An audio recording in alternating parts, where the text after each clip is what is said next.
Hey there, it's John Siskovich. We're going to talk about ventilation today. Venting. Windows, baby birds, airflow, fans, remote controls. It's all happening in today's video. Stay tuned.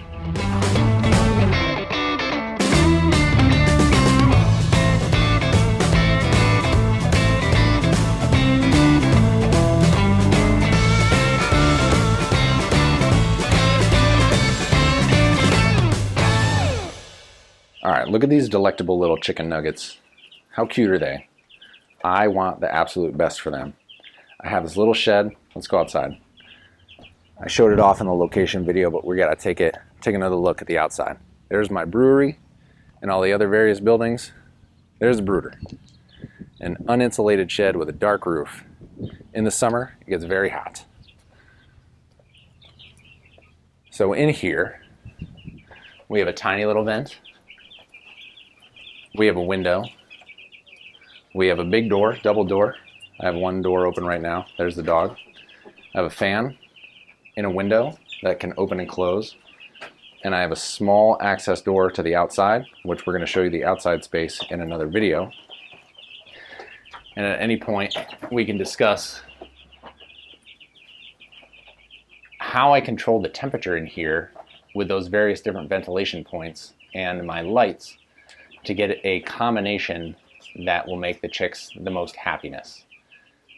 There's no good recipe for that because your brooder situation is going to be different depending on what your resource base is, where you are in the country, what your setup is, what materials you had on hand. But for me, having the options to say, this lets a little air in.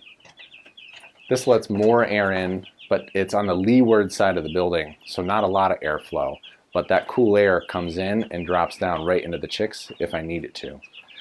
This is on the windward side, so if I want a good breeze, I open that window and I can adjust this fan to either push air out or suck air in, or do both and do an air exchange.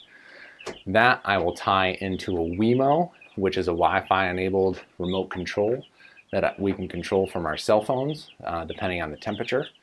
And I monitor the temperature both through Wi-Fi probes using the tag sensor system, but also just to have a digital readout in here with the temperature and the relative humidity, because your temperature the birds should be at will change depending on what the relative humidity is at.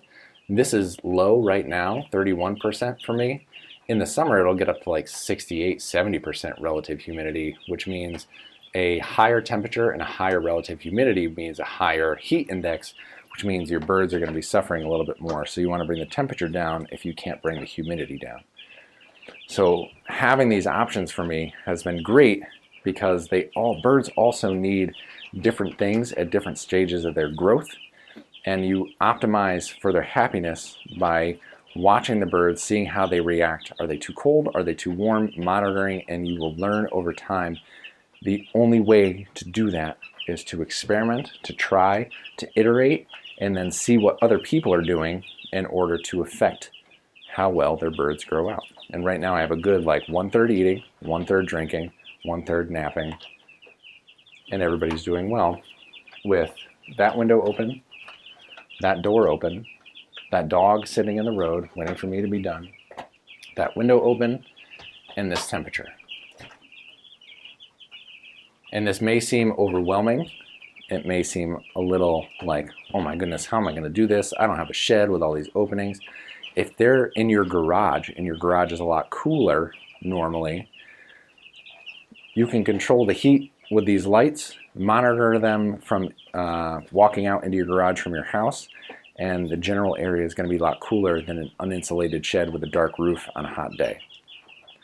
So don't be overwhelmed by all the ways that you can affect a chicken's life, but embrace the fact that you can have a positive effect on a chicken's life. Raise it with intent and care, and then enjoy the fruits of your farm later in the season. If you start with the welfare of the animal as your core focus, you're not going to do a bad job. You're going to make mistakes along the way, and that's all right. Failure is okay. Learning from your mistakes is the key. Failing and not changing anything, that's where I'm going to be like totally judging you now. But you'll learn what's right and what's wrong. You're going to do a good job, and you're going to raise your own birds, raise your own food, or if nothing else, spend 5 minutes on YouTube with me watching my birds. Hope you guys have a great day. Hope you have an awesome week. Hope you have a good weekend coming up. And until next time, I will see you out in the field.